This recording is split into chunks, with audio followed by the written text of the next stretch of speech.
Hey guys, what's up? Welcome to Couple of Fiends. My name is Sebastian. Let's get to the show.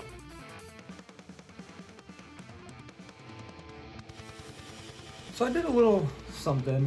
You guys saw me starting Sasori's enclosure last week's video or this week's video, whichever week I released that video. Oh no, yeah, it was last week's video because this will be out Monday or on Monday. So yeah, last week's video. Sasori's enclosure is done. It looks awesome, looks fantastic. I think it's missing a couple things, but those are things that I can go out into the wilderness and collect some like cool pieces of wood, stuff like that. As of right now, though, I think it looks great. But beyond that, I don't know. I mean, we'll see what we have in store today. Let's go check out Sasori's enclosure. Alright guys, here's Sasori's enclosure. As you can see, he's got a good depth of substrate. I'd say that's around 6 inches, maybe deeper. I don't know. I mean, it's almost as goes past my fingertips, so that's one thing. It's quite a bit of substrate. What you guys didn't get to see in the video is that little hole right there. That's actually the entrance to his hide. So he's got all this is hollowed out, and I actually blocked it off on this end, which you can't really see because of the plants, but I blocked it off on this end with dirt. So hopefully he can utilize that to burrow down. So hopefully he'll just create a little hide and he'll just burrow down. Now I couldn't get substrates to that the foam to that hide, so what I actually ended up doing was, give me 1 second, what I actually ended up doing was just taping this thing onto it so it hides him a little bit better, so he's not getting any light in there or anything like that. And most of this pothos is new. A lot of it was from his old enclosure. I just added a couple fake plants right there and there, just to kind of add a different color scheme to it. I know these are, these pothos are actually like kind of variegated. I don't know what to call it on the pothos. But he's also got his little heat pad right there, and that is protected by that cork bark piece. So he's radiating into his hide, but he shouldn't be able to get to the heat pad, which is really nice. Now you want to put heat pads on the side of a scorpion's enclosure versus the bottom, because these animals will actually burrow down to get away from heat. So when they burrow down and they get closer and closer to the heat, they don't really register pain like we do. So they can just sit there and cook and not even really notice it. But yeah, I think it looks really nice. He's got this head there. I don't think he's gonna use it because he's got that real natural one, but I did this one just in case he wants something over here. And hopefully he'll burrow. That's what I'm hoping for. That's why I gave him this real deep enclosure. And I actually really like the way the background came out with the jungle mix on it instead of Eco Earth or even like hers, where I just put some cypress mulch onto it. I really like the way that looks. I just think it looks a lot more natural and a lot more like, I don't know, what maybe a cliff wall would look like in the jungle or something like that. Okay, so Sasori's doing good. I gotta get him some food. There's a couple of his plants that died. I put them in there because I thought they actually looked kind of cool, that they were kind of dead. So yeah, I just kind of planted them in there. Maybe they'll come back, maybe they won't, who knows. Humidity is seriously high in there. It cannot be that high. This is an old hygrometer I had, so it's probably not even working, but it's definitely not 92% in there because it would be all over the glass.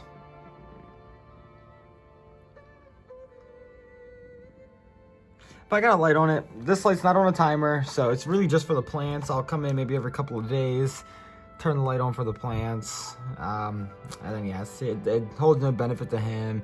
It really does nothing for anybody minus the plants. It's not even an LED, so it's not really doing much for the plants.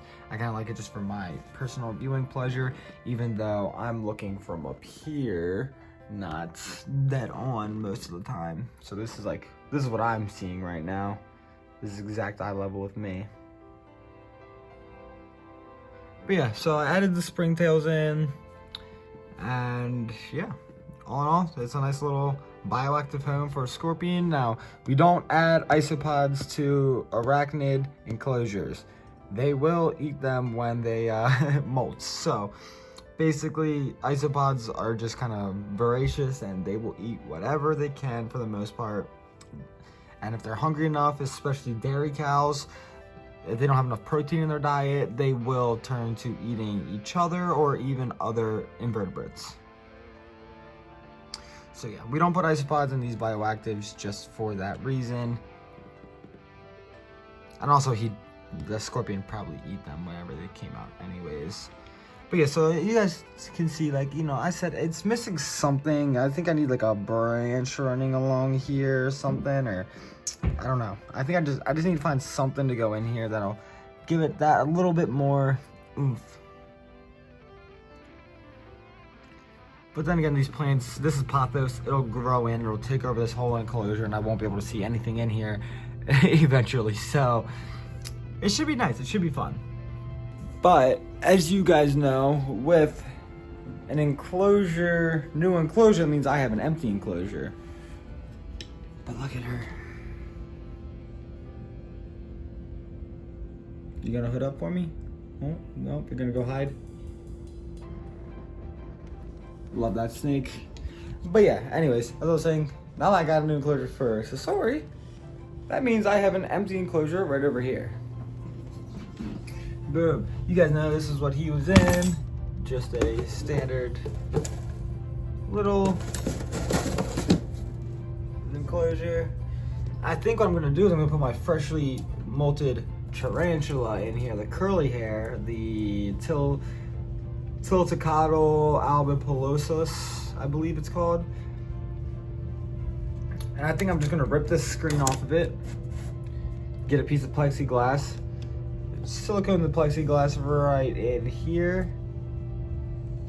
and then just drill some holes into it and then make this setup for a tarantula. And this will be a big enough enclosure for it to live for the rest of its life, the next 12 years or so, because like I said, pretty sure she is a female. And this guy, oh wow, okay, I didn't realize I made this much mess of her. Oh, look, a quarter. I didn't realize I made this much of a mess earlier while I was repotting the rest of that pothos. Great. Lovely.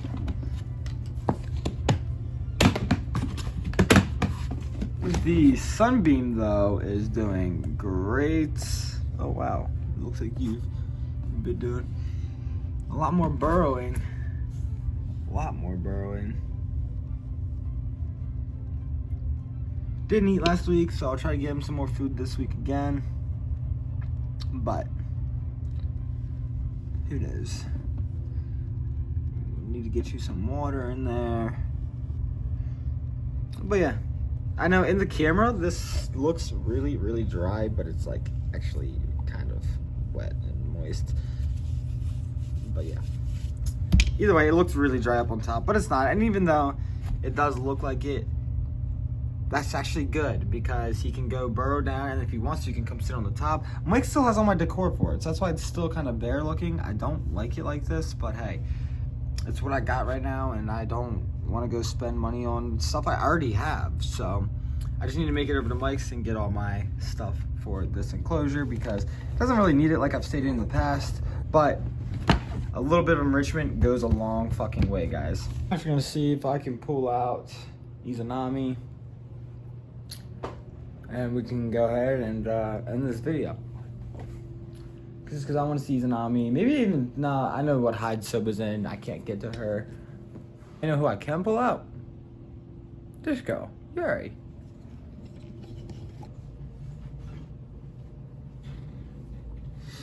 Oh man, she got a little hissy with me.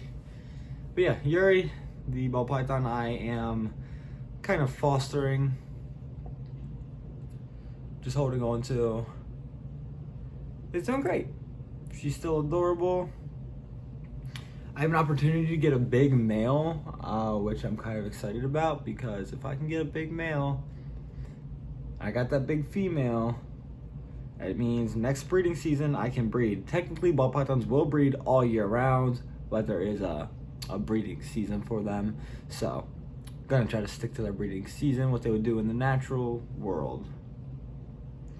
But yeah, Yuri's doing great.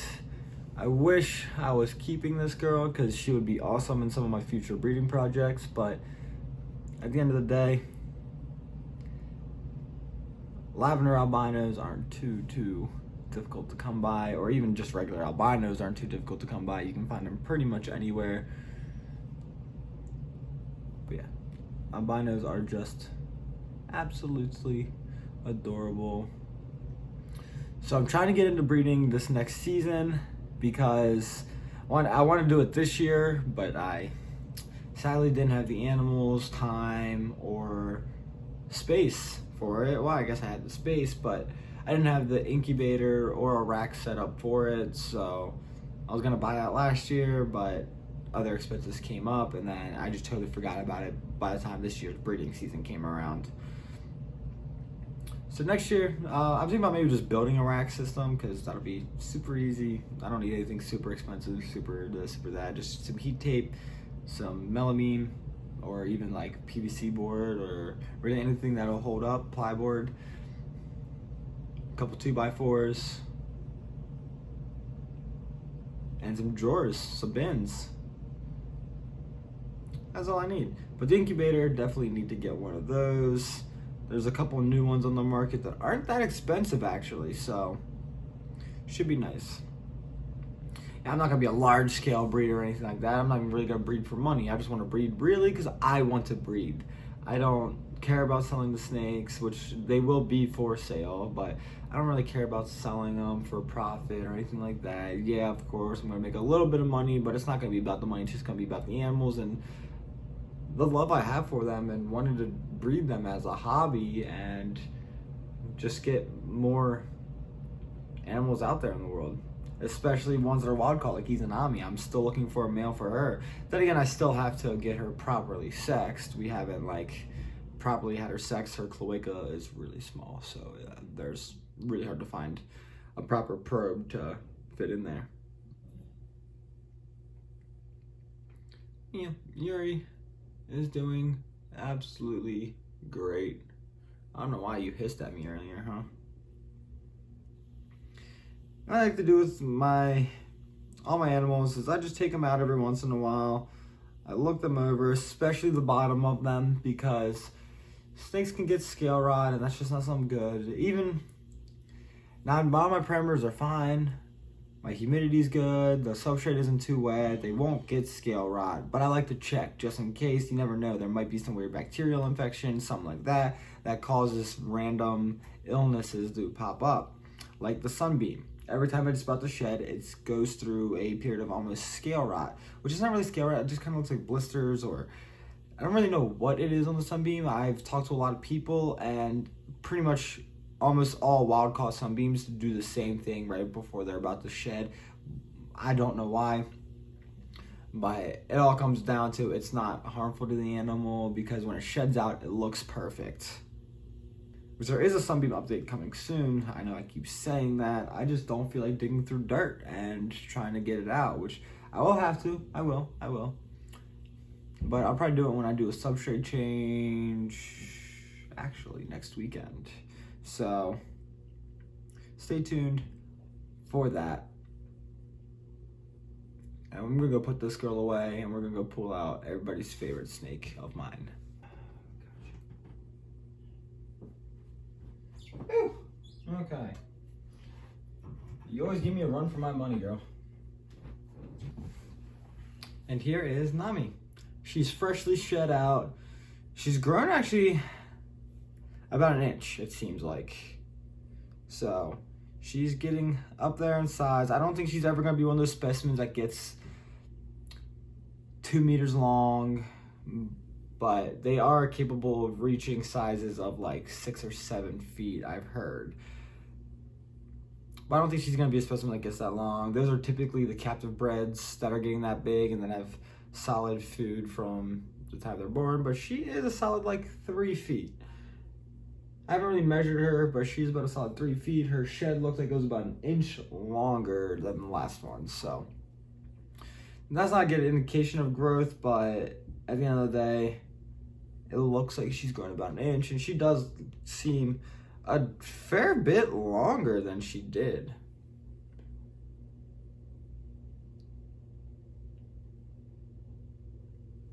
But she's a real good snake. Now these guys, this is the snake I'm really interested in breeding. I really like colubrids. I really want to breed colubrids.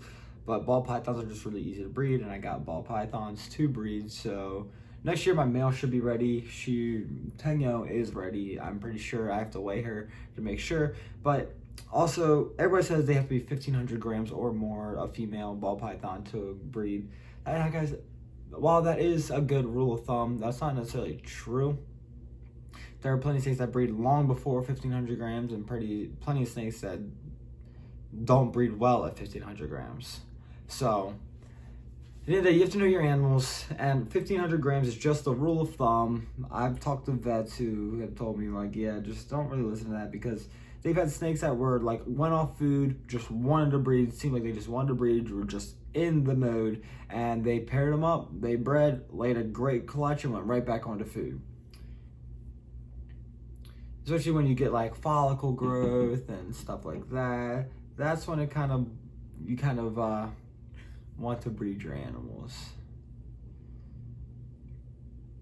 So I like to check Izanami, see if maybe she ever has any follicle growth, but I never cool her down.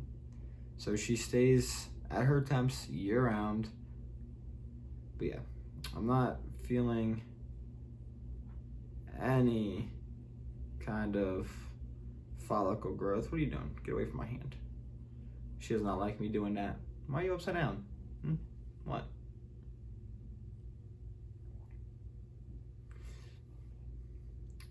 So I'm hoping maybe next year she's able to breed, because she's about 2 years old now. So I'm thinking maybe around 3 years old she'll be able to breed. I've been talking to a guy who has successfully bred these guys, and so I got some pointers, some tips on them, which is really cool. Which sucks, because I wanted to be on the forefront of breeding these animals, but there's already a handful of people now doing it. One guy I have been in contact with is actually a good friend of mine's friend.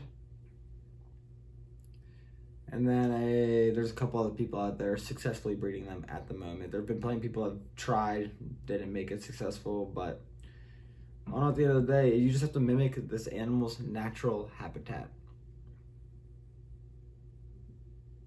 Where are you going? Don't go in my sleeve. Don't go in my sleeve. Oh, she's going in my sleeve.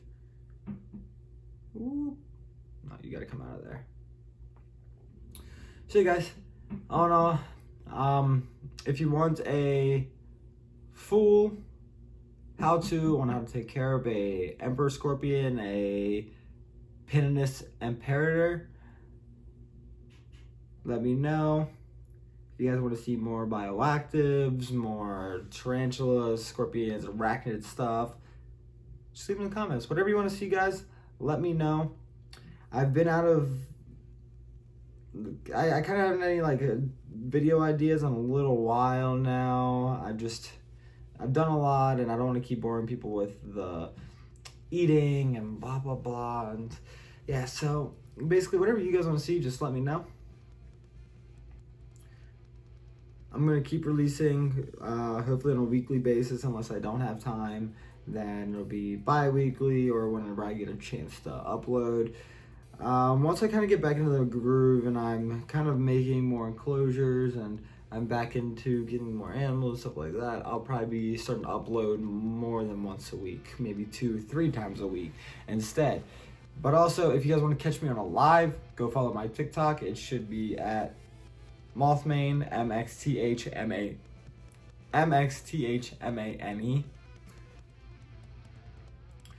And yeah, because I do lives on there sometimes, and we just hang out in the reptile room and we just talk, and I handle animals and hopefully don't get booted off live and live banned for holding my snake because it's dangerous.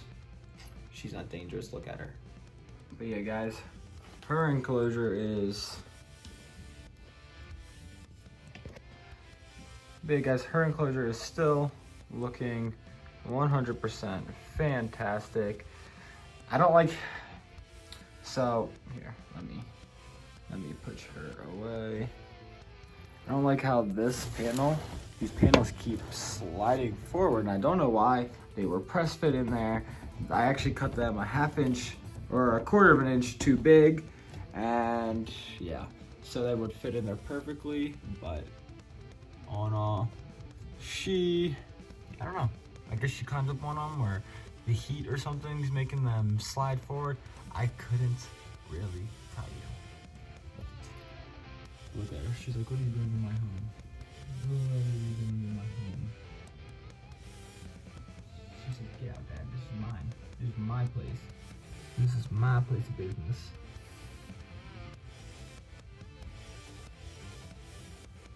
But it is enclosure cleaning day for her. She's got a lot of poops. She poops like a cobra. So she poops just so freaking much, it's kind of ridiculous.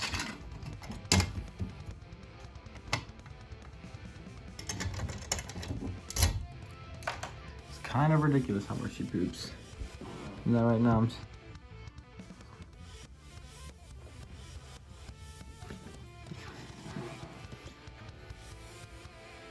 This enclosure, still doing great. The snake's doing great. I got a slight heat problem. It's getting too hot up here, which doesn't really matter because it's not like down here. But the heat up here, which was my initial basking spot, right where that probe is, it's getting too hot, and I don't like that. I don't quite like that. So I need to figure out how to get that to not be getting so hot. I could put it on a dimmer, but I don't know if it's a dimmable bulb. I can do a lot of things.